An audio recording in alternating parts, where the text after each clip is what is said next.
The Hitchhiker's Guide to the Galaxy by Douglas Adams, starring Peter Jones as the book with Simon Jones and Geoffrey McGiven.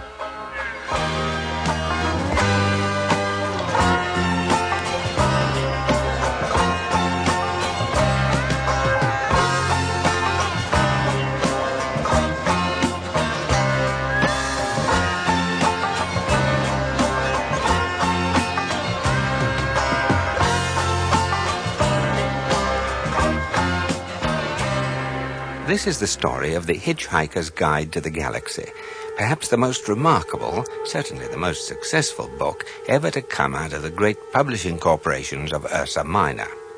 More popular than the Celestial Home Care Omnibus, better selling than 53 More Things to Do in Zero Gravity, and more controversial than Ulon Kalufid's trilogy of philosophical blockbusters, Where God Went Wrong, Some More of God's Greatest Mistakes, and Who Is This God Person Anyway?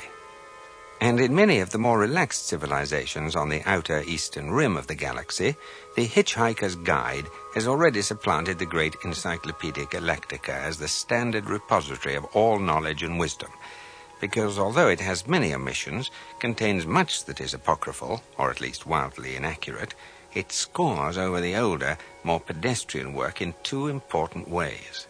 First, it is slightly cheaper, and second, it has the words "Don't Panic" inscribed in large, friendly letters on the cover. To tell the story of the book, it's best to tell the story of some of the minds behind it. A human, from the planet Earth, was one of them, though as our story opens, he no more knows his destiny than a tea leaf knows the history of the East India Company. His name is Arthur Dent. He is a 6-foot-tall ape descendant, and someone is trying to drive a bypass through his home. Come off it, Mr. Dent. You can't win, you know.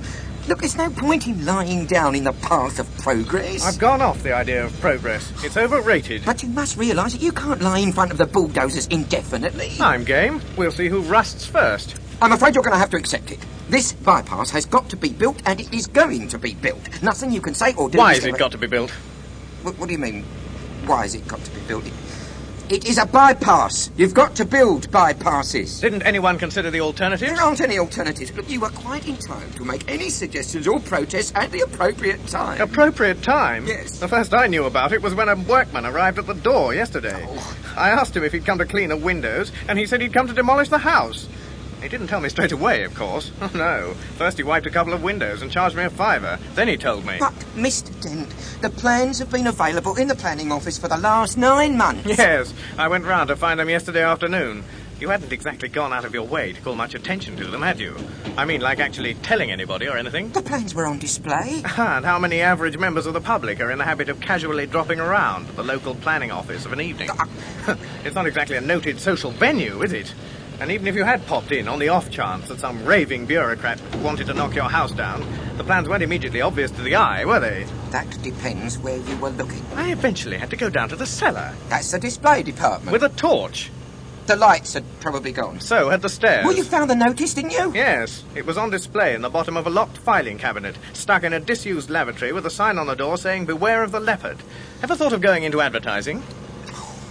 It's not as if it's a particularly nice house, anyway. I happen rather to like it. Mr. Dent! Yes, hello. Have you any idea how much damage that bulldozer would suffer if I just let it roll straight over you? How much? None at all. By a strange coincidence, none at all is exactly how much suspicion the ape descendant Arthur Dent had that one of his closest friends was not descended from an ape, but was in fact from a small planet somewhere in the vicinity of Beetlejuice. Arthur Dent's failure to suspect this reflects the care with which his friend blended himself into human society, after a fairly shaky start. When he first arrived 15 years ago, the minimal research he had done suggested to him that the name Ford Prefect would be nicely inconspicuous. He will enter our story in 35 seconds and say, "Hello, Arthur." The ape descendant will greet him in return, but in deference to 1,000,000 years of evolution, he will not attempt to pick fleas off him. Earthmen are not proud of their ancestors and never invite them round to dinner. Hello, Arthur. Ford, hi, how are you? Fine. Look, are you busy? Well, I've just got this bulldozer to lie in front of, otherwise, no, not especially. There's a pub down the road. Let's have a drink and we can talk. Don't you understand? Mr. Dent, we're waiting. Ford, that man wants to knock my house down. Well, he can do it whilst you're away, can't he? But I don't want him to. Well, just ask him to wait till you get back. Ford? Arthur, will you please just listen to me? I'm not fooling. I've got to tell you the most important thing you've ever heard. I've got to tell you now, and I've got to tell you in that pub there. Why? Because you're going to need a very stiff drink. Now, just trust me. I'll see what I can do. It had better be good. Hello, Mr. Prosser? Yes, Mr. Dent. Have you come to your senses yet? Well, can we just assume for a moment that I haven't? Well? And that I'm going to be staying put here till you go away? So? So you're going to be standing around all day doing nothing? Could be. Well, if you're resigned to standing around doing nothing all day, you don't actually need me here all the time, do you? The Hitchhiker's Guide to the Galaxy by Douglas Adams. Starring Peter Jones as the book with Simon Jones and Geoffrey McGibbon.